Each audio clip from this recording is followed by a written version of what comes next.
Inoiz sentitu alduzu lan handi bat bakarrik egitea zaila zela. Lili txikiak munduko manta gotorlekurik onena nahi zuen, baina erori egiten zen etengabe. Lili Kasperen egin zuen, hau ezinezkoa da, Tom, bere anaia nagusiak, gertu marrazten ari zela, bere frustrazioa ikusi zuen.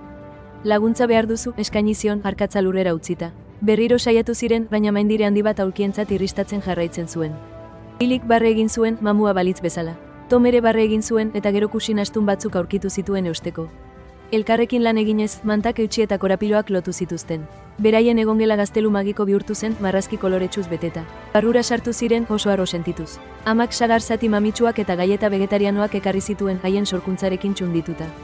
Hau zoragarria da, esan zien. Lilik eta Tomek begirada zoriontsu eta astezin bat elkartrukatu zuten. Istorio honek erakusten du anai arreben maitasunak borroka txikiak oroitzapen eder eta iraunkor bilakatzen dituela. Elkarri laguntzeak une sinpleak benetan berezi bihurtzen ditu. Gogoratu, Basko Erepo, rarpidetzea, bideo hau gustuko izatea eta zure anai arreben oroitzapenak beheko iruzkinetan partekatzea.